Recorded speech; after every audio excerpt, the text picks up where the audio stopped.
Morning, guys. Back up here in the garage. What I'm going to do next on this being, you might be here just for one part of this. Oops, I'm sorry. For one part of the other, like if you needed to get your axle, everything, you're here if you plan out on what you're doing at the same time. But I'm replacing the inner and outer tie rod ends, and I'm replacing the stave pins and the stabilizer bushing. So now, without that big, massive metal in my way, I'm going to go ahead and do that. And then in between here, like where it's a hard time to fluid film, I usually don't like spraying the fluid film in the garage with all the toolboxes open, everything like that. But I'm going to get some fluid film with a brush, scrape all this off, because these are really hard areas to hit, whenever you are spraying. So I'm going to just get in there with a brush form and make sure everything in there has got a good coating of fluid film. Anywhere on the lower control arm, these things are pretty tough. I mean, you don't really worry about them rusting away, but still, it keeps the rust from building up on things. All right, guys. Like I say, if there's a way I could put like the time where every piece, because I'm doing most of this front end, the only thing I'm not changing is the lower control arm and the axle. But if you were going to get to the axle, you take those bolts out in the back, and then there comes your axle. But this is pretty much stripping it down to the frame and putting some new parts on it. But if I can put like a time stamp for inner tie rod end, upper control arm, or if you just want to watch a whole video, hey, I'd appreciate it. All right, guys, I'll be back. All right, what I usually do is I turn the steering wheel the whole way towards the side that you're going to take this bellows off of. Kind of stretches it out and it's not as compressed, so you could pop that off there pretty easy. But the clamp we're going for, I don't know if I could film this while I do it, but I do everything on the ground. I'm a glutton for punishment, but if you got a rack, I mean, that makes things like this a little bit easier.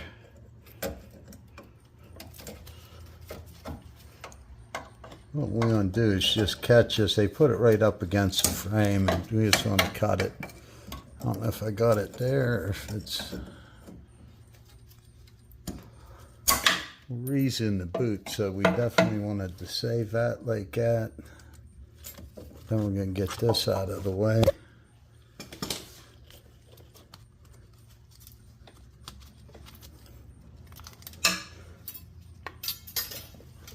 Then we could pop this off with a screwdriver gently, or sometimes it's hard on a creeper, but whenever I get up top, I'm going to just give it a pull that way. Sometimes you could pop it off.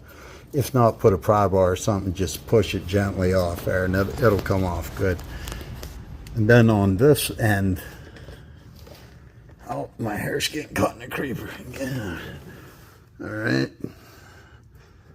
On this end, we just have a clamp that just a pair of lineman pliers or anything with a square. Oh, look at that light smoking. I don't know if you can see it, but there we go. I think this guy's about to burn up. I gotta turn it down a little.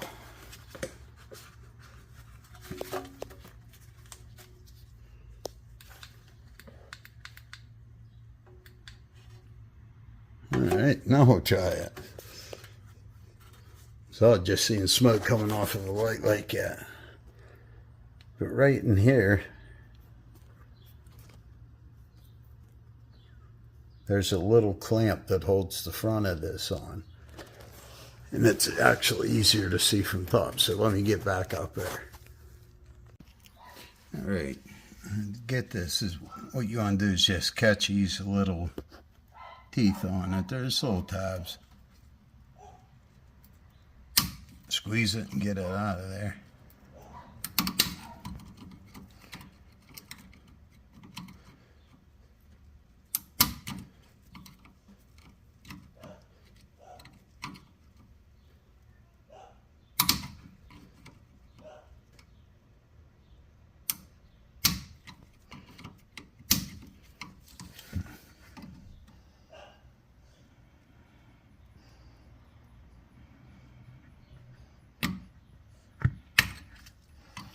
Part way off.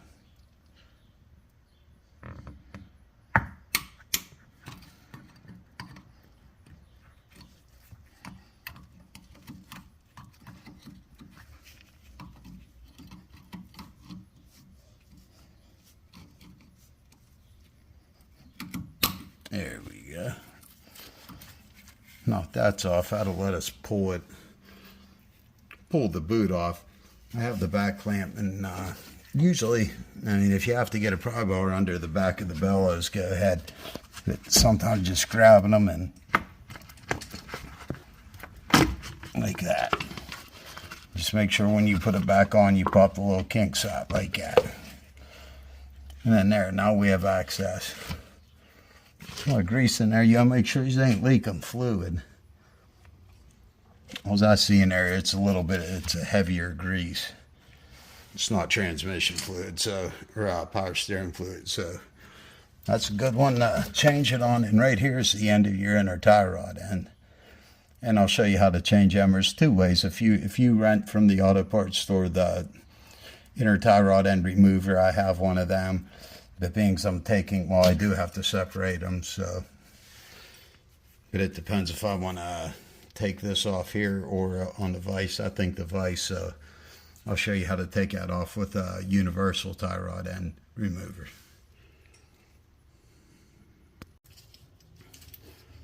Yeah, this is what I meant by the universal type. And tell you what, on the other side, I'm not going to show you the whole thing again because it's identical, so you're not going to see the same thing twice. But whenever I do the other tie rod end, I'll use the universal tool in case you rent, or the tie rod end removal tool in case you rented one. That's in case that's if the right size is in the kit. Sometimes I found that, I don't know, maybe about 20% of them that you don't have the right adapter with the kit, but that's why I got this. But what you want to do is give yourself some room. Now that you have this off, you could pull the boot down like that, get it out of your way, and then you put this. And at this point on these trucks, I mean, you could get on there with a pipe wrench if you wanted. As a matter of fact, that's not really a bad idea, but kind of, I'd be lying to you about showing you how one of these work. If you don't already know, I'm sure a lot of you do, but if you're here, if there's something in your way that you have to use this, but I'm telling you, a pipe wrench would work on that. If you don't have this tool or the other one, I wouldn't worry. But if the other side, I'll let you know for sure if the pipe wrench is gonna do you justice on both sides. This side it would work. But just in general, it might come in handy in the future, and this is a good opportunity. It's, it's wide open under here. Usually on the cars, the racks are in the back, and you're reaching in through the frame to do this, and there'd be no way of getting a pipe wrench just around this big bolt. It's a square bolt, so there's no socket, and you just have to snap it.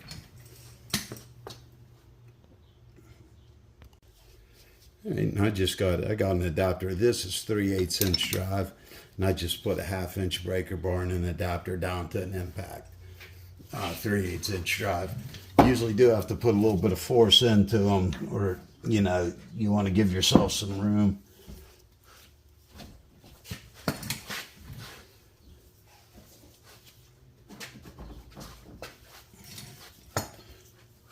Might be too long of an extension on it.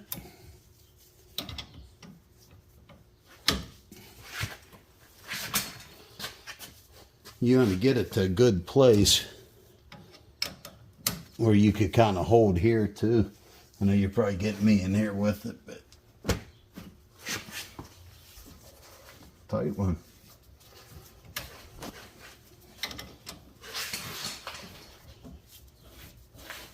Yep.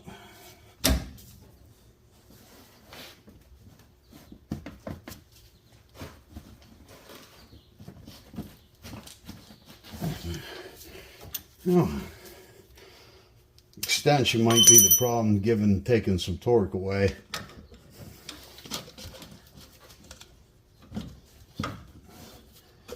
Now we're going to get the attitude adjuster.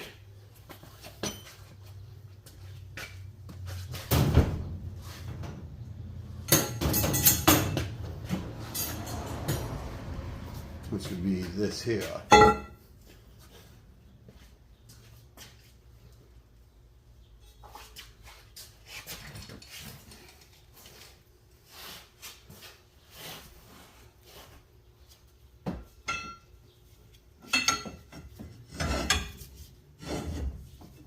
Once you get it up there pretty close, now I'm going to just give it a little leverage whack.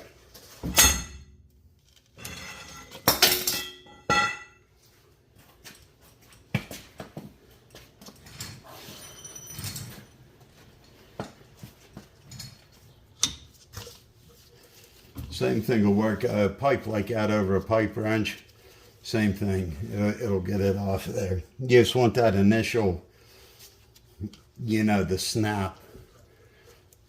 That's where that one popped there. It's just the under the hood. I mean, you're going to mess yourself up if you put that much power in it.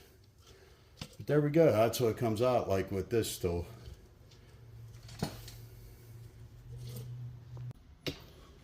Hey guys, before you want to break this tie rod end apart, have it in a little vise there, you want to measure how long it is. And because if you do this, you're definitely going to need a front end alignment. And I checked the tie rod two different ways.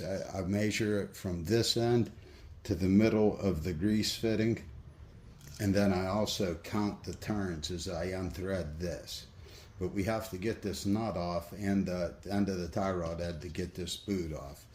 If you remember ahead of time, they didn't have them for this whenever I made the order. But if you get these bellows, you could skip taking it apart, but you're going to want to get a measurement and compare them both.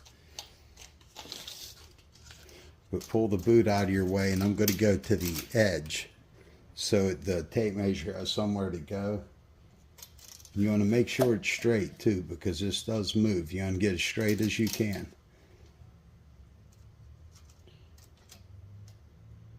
I'm right at 16 7/8.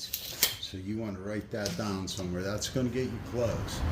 That's going to get you to where you don't blow a tire on your way to get aligned. Or it might get you a day or two before they could get you in. But you want to measure that. And then whenever I unthread this tie rod end, I'll count the turns. Sometimes the tie rod ends are the inner or the outer are a little bit different. That's why you want to have two measurements. Because we know in the end we could go to this one. What I'd like to see happen is after I count the turns that it goes on, is measure it and it be very close.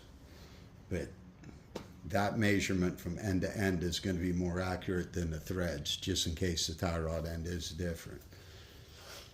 But all right, I'm going to write that down, and then I'm probably going to just take the map gas to this and back off the tie rod end, back off the nut, and then just, you know, once it cools down, get the bellows off. Okay, let's heaten it up.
Should be enough there.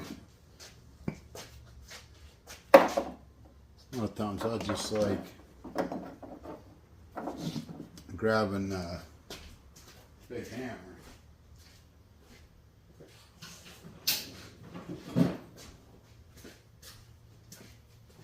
Gets dead below and just giving it a good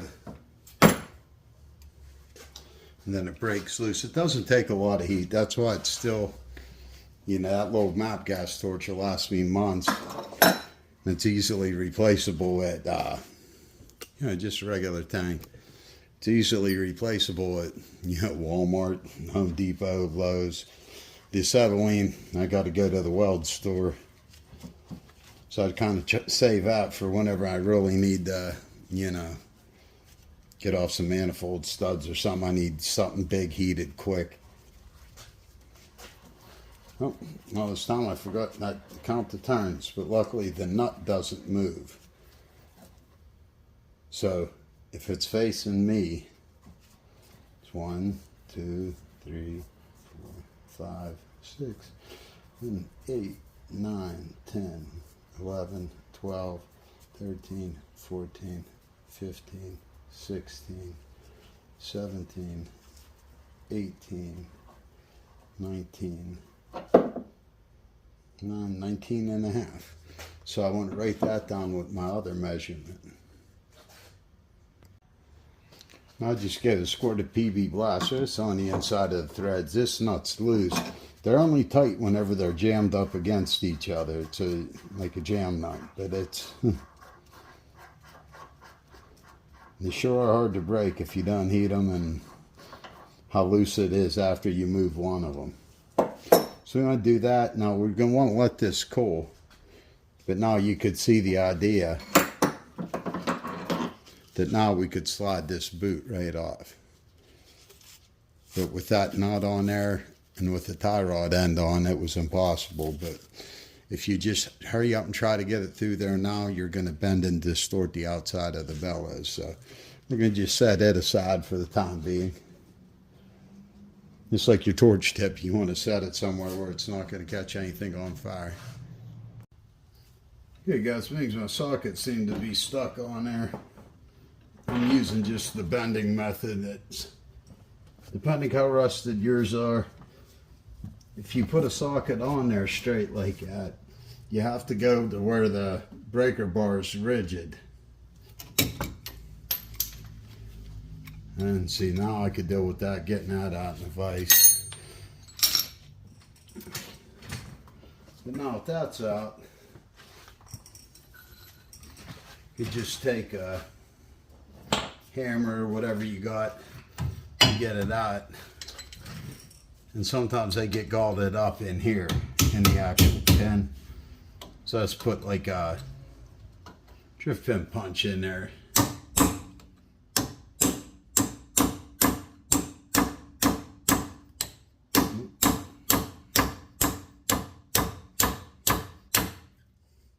Come on, Mr. Axel.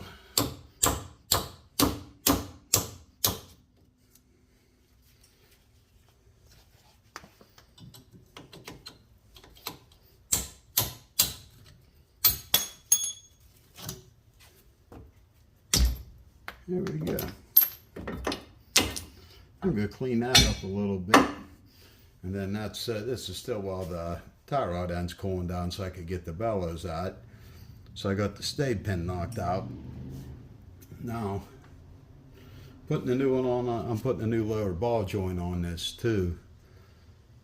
It doesn't really matter. It doesn't make it no easier or harder to do that before or after the stay pin, because we got all the room in the world here. Maybe I will just do it now because I have this up there. I believe it could still go up there with the stay pin. It'll be a little bit higher.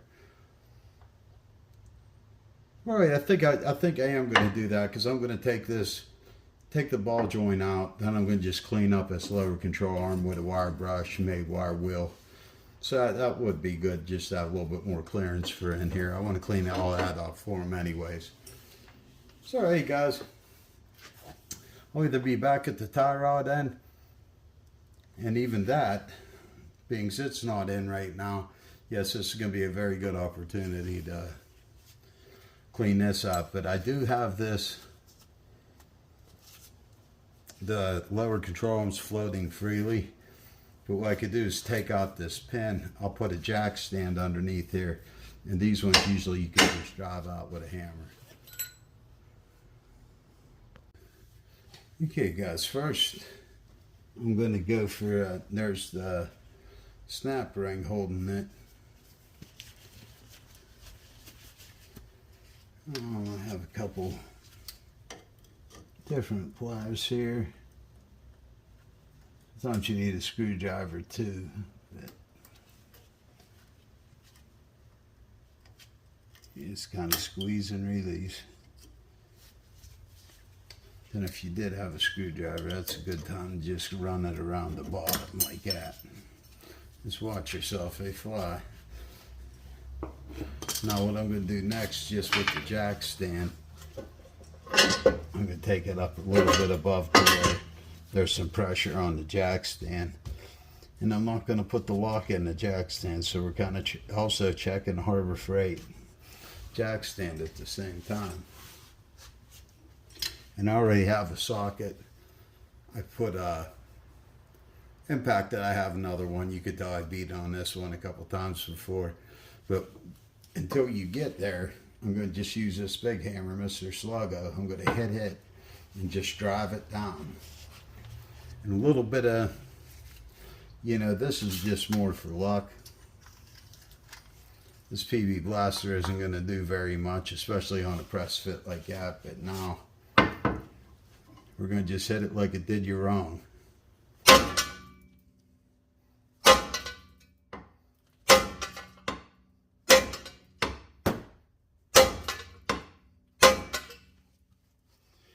Make sure your jack stand stays.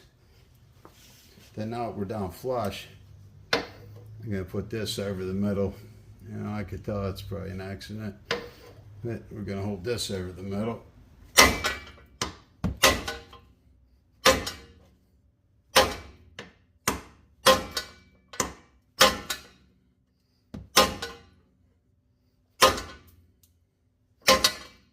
And there you have it. One Chevrolet ball joint. And you could use the press to press these out too. There's no problem with that, but you know, doesn't hurt them. You still see the grooves on it and everything. Didn't hurt nothing any inside, but we're going to clean all this up. Then we're going to put a little bit of dielectric grease in there whenever we put the new one in, just to help get it seated. But that's nice. Now we could clean up this control arm, and everything's out of my way here, like even having that tie rod end dangling, everything. Now's the time I want to do that.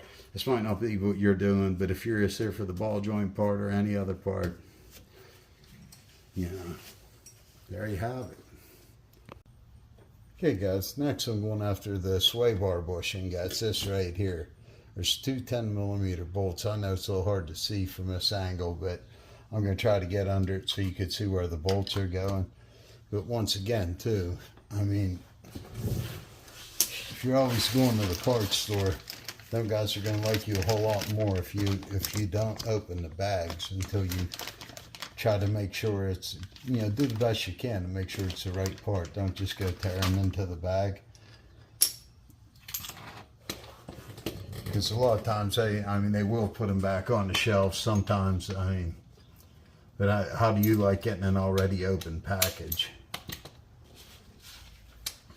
You're wondering if it's missing something. So I figure first, anything I could do to kind of, you know, pay it forward that way. And then sometimes you find that auto parts stores don't mind if you take something to try and bring back. You know, if they know it's going to at least be returnable. Okay.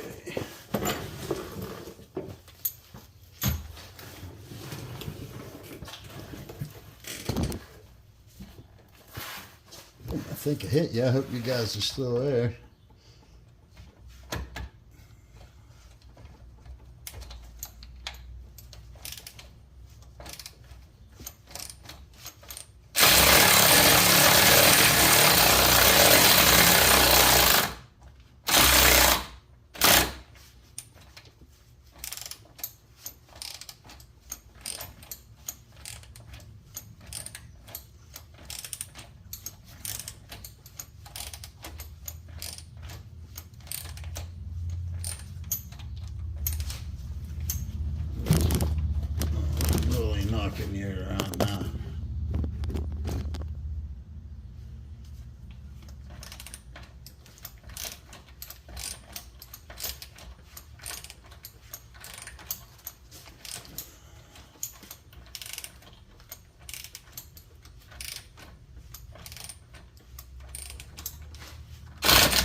This is a tight one.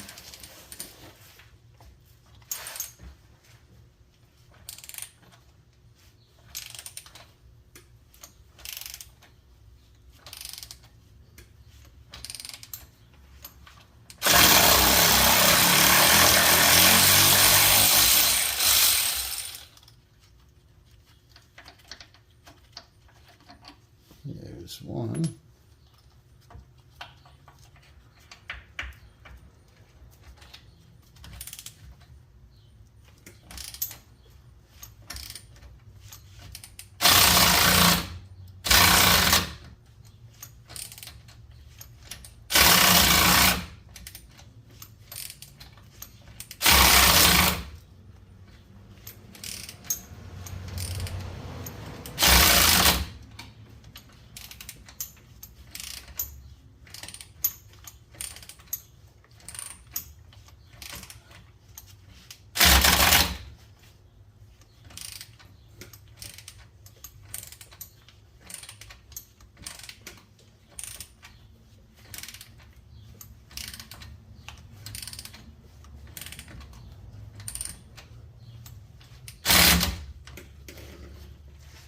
Now the sway bar is going to come down some.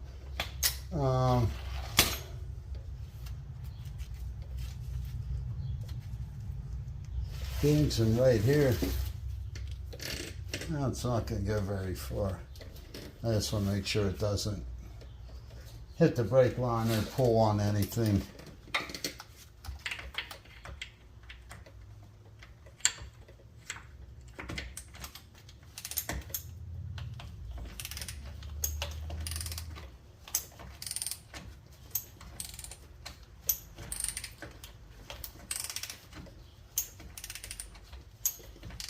See, I do abuse these AC Delco ratchets, but they've been working for years.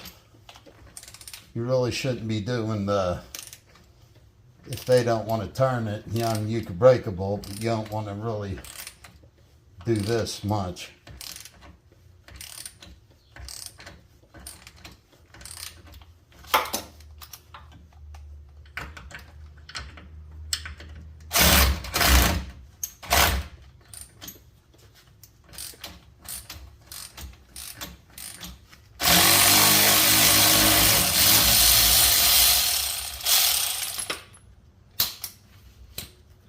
Okay, now you just want to take the cap off first. Now we're going to get back out.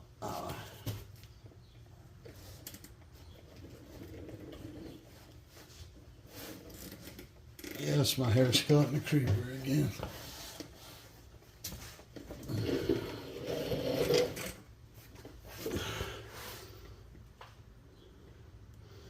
Alright, so you guys had the worst possible view. But all right, there it is though, anyway. That's what we're after. It's that little hunk of plastic right there. Rubber, rather. As we move on it, you just want to grab it and pull it apart like that. Get it out of there.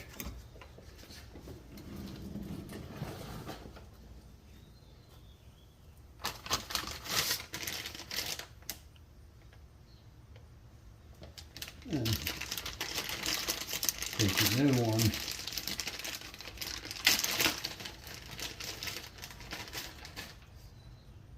And if you remember, the split was in the back.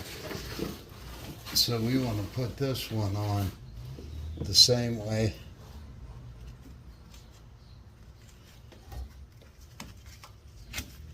With the split in the back.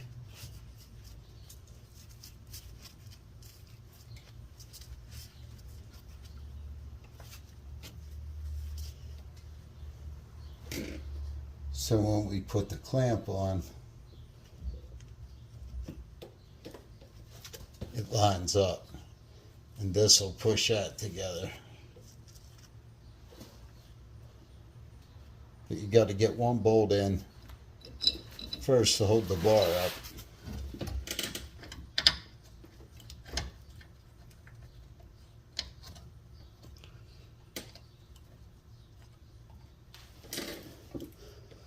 It might not.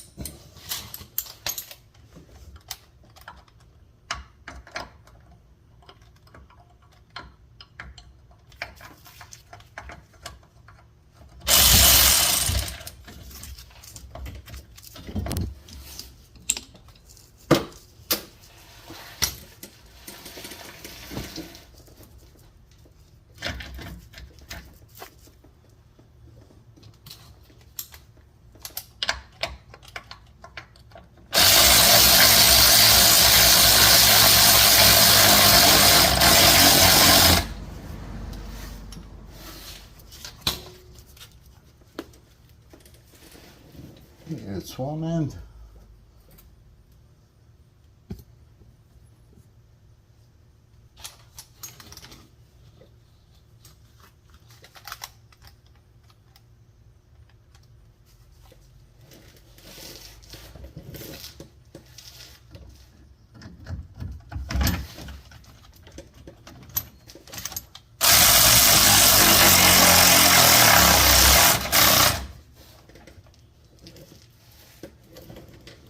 Two then.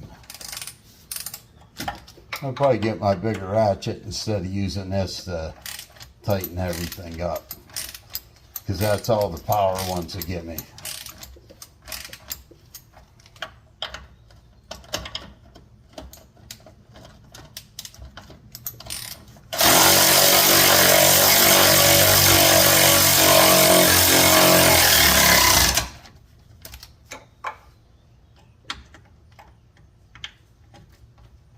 Maybe this might pull in with it.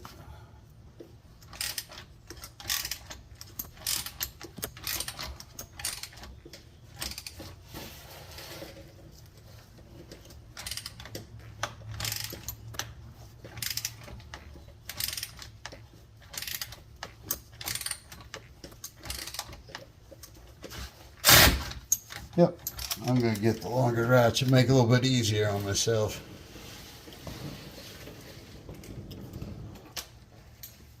That's how you put them in. I'm going to move the tripod so I have a little bit better room, but you could see you just replace what you took off, and it makes it, you have to take that stabilizer pin off to make it that easy, so it's a good idea to replace them both same time. Okay guys, I went and I got my fluid film gun. I made a few modifications to this. This is, well actually it's the wool wax gun, which is actually, you know, they're both, wool wax does seem, it's a thicker product, but I mean, hey, you use what you got around here. I mean, this is fluid film on this, and I mean, look how I scraped off the fluid film, because what it does is whenever it hits the rust, it'll actually make it peel off. Like, you know, you could still see some of the sections. I wire brushed it pretty good, but look, I got it all off the lower control arm. That's not PB Blaster or nothing. That's just what's under what looks like the fluid film's peeling off. That's because it's actually peeling the rust off. But underneath it, I mean, it's like this thing was soaked in PB Blaster. I'm not a big pusher of this. I actually got it to do my own van. I have a 97, boogie van. Came from Arizona. Yeah, beautiful underneath. The floorboard paint underneath is the same as the actually better shape than the outside. But I got this to do my own, and you know, it caught on. All my friends want it done. You know, it's like I probably do 20-30 cars a year now. It's because I mean, in Pennsylvania, this is our artillery. This is what we fight the salt back with. But what I'm going to do is I'm going to spray in there. This is my buddy Tom's car, the truck. I wanted to, you know, everything to look nice for him. You know, it's gonna last him a long time. It's pretty decent shape, so I'm gonna spray inside there, whereas, you know, you could see how much it was rusting in there and behind the strut. You can't get to them whenever you're trying fluid film with them in place, which is okay. And then usually you go over the strut, you go over the spring, but I mean, this is a chance here to fluid film behind it, so I don't have to go over his brand new struts, his brand new control arm, you know, all his new parts. So I'll show you what I mean here. If it gets a little bit loud, I'll cut the sound out. See, under that strut tower and everything, that's all places it'll get forgotten or you can't get to. Let's take the hose and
do see some up there.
And that should do it. And yes, that was intentional, putting it in the ball joint hole. because I mentioned before about that electric grease, that fluid film works just as good as the lubricant for the ball joint. I also put a shot of it on the threads of the ball joint press, keeps everything working pretty good. But that's good, gets everywhere back in there. Everything will look like how that control arm looked under the fluid film, which is great. That's, I mean, because this has already been a year out, so that's not bad. And before the winter gets here, I'm going to hit it again, just touch up all the spots on the whole truck. But right now, I mean, that's like a bonus, because that's a part you never really get to. You know, you could do the whole truck, and I mean, technically your frame could rot out behind them. You know, I'm not sure if they go there, but now we eliminate that possibility. Hey guys, here's the new ball joint. See, the problem with a lot of these around here, this is going to be its third ball joint apparently, and this one's bad. This is the Moog style. I'm putting Moogs in it. I like Moog parts. I don't mind mixing good parts like Delphi's, Densos, and now the suspension I've been, you know, having a lot of luck with. That Envotech, and don't even get them. I mean, do yourself a favor if you're going to go through this extent. This one's for the ball joint. This is actually for the sway bar bushing. This is one for the other side. Those are Moog as well. What they give you in here is they give you grease fitting, they give you a nut, they give you a cotter pin, and then they give you that snap ring. Now, it's easy enough to put the grease fitting in now, but whenever you're using the press, you don't want to damage it. So I always opt to do it later on the second part. What we're going to do is find which part, if you rent one of these or if you own one of these. I mean, if you rent it, you get a couple more parts, but I got the extension kit that has a lot of things that this should have had. But, you know, it's Harbor Freight, so they kind of make it so you have to buy something else that, you know, just to get it to work. But this one won't work for us there. And what we want to do is we're coming up through it, so we're going to want a small receiving cup like this on the top. But we also got to have something that'll push on this lip right here. It goes around it. That's what we're looking for. These will be too short. Let me see what the options are.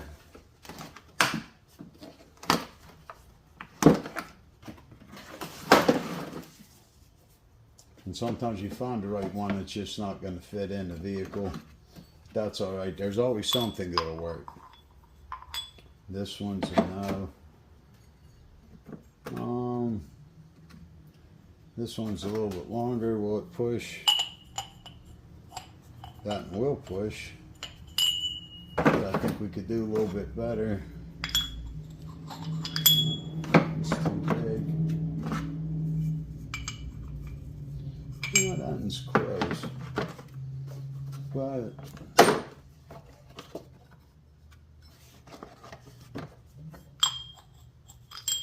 that's a really good fit there, but we're not going to be able to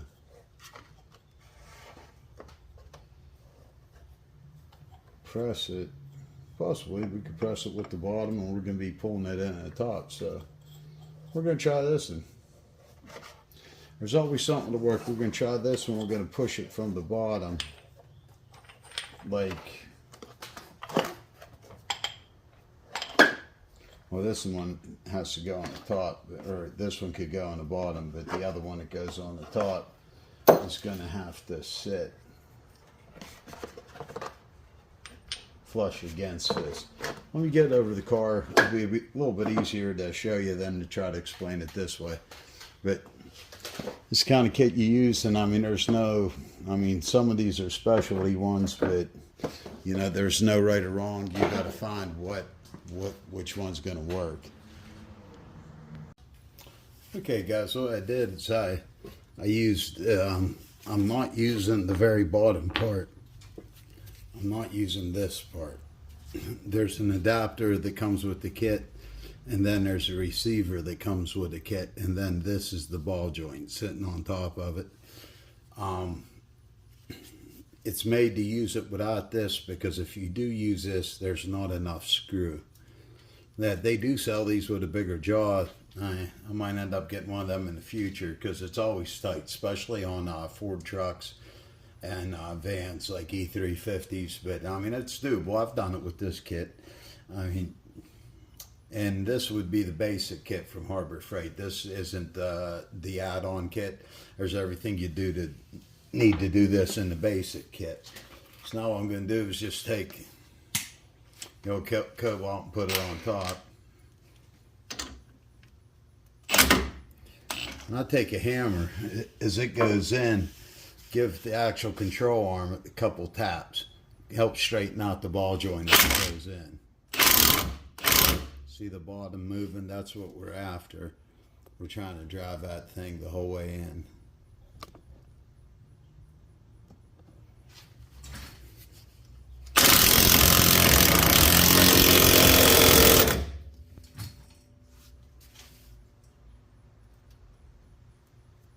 Hey guys, she's home. I'm going to take that out. And that happens almost every time. But as you see, pulled it right through, and we still have the groove for the snap ring.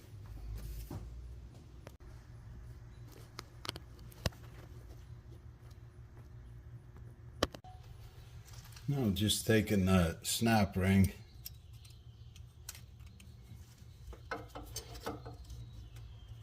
and just catch part and open it up.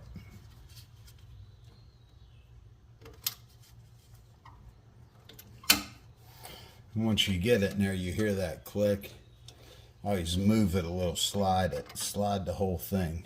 And then my hand's in the way there. It's not like if you loosen. These are the squeezer, but see, slide it in the ring like that. Just make sure you're in that ring, because that's what's going to keep the ball joint in there.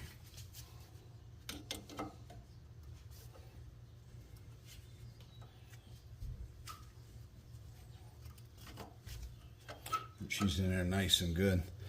What I'm going to do, I'm going to put the lock towards the back.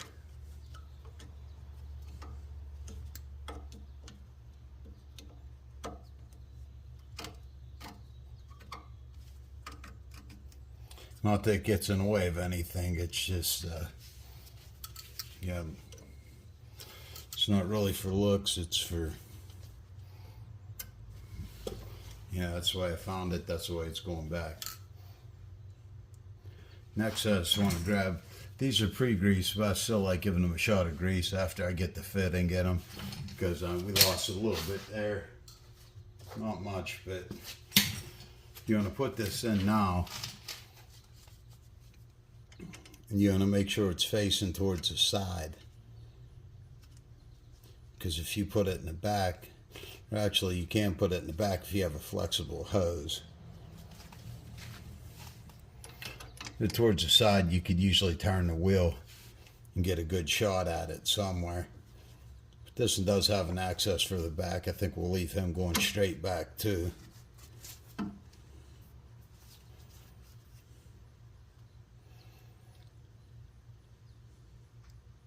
Because even with the shock end up here, in the future, if he ever has to grease it straight up through there.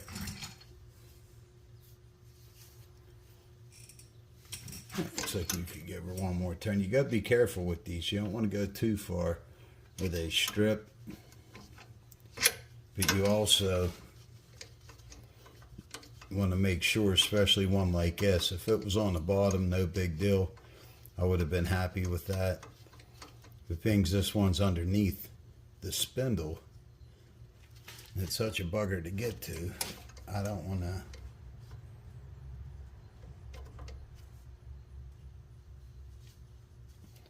take the chance of it not, hitting the bottom of the spindle whenever we go to put it back together. I should have just got the right size wrench and made this a lot easier. But it's a nice day.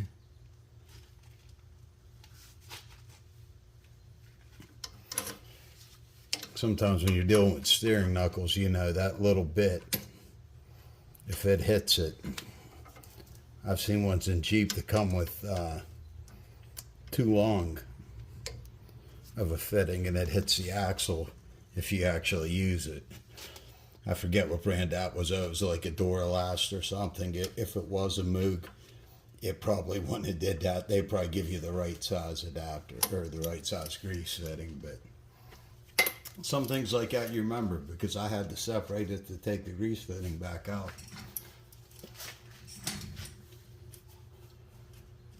Right, guys, it's probably next thing I'm going to do is put the stabilizer pin in, and then I'm going to put the boot or the inner tie rod end on and the boot and everything and get that in just like we had it. And then it's a lot easier to get the knuckle and everything on. I want to clean the knuckle up real good for him. I know the heat shield's rotted off, but we're not doing nothing with the wheel bearing. So next time he gets wheel bearings out, like, I'll give him the option if he wants to get new dust shields, heat shields.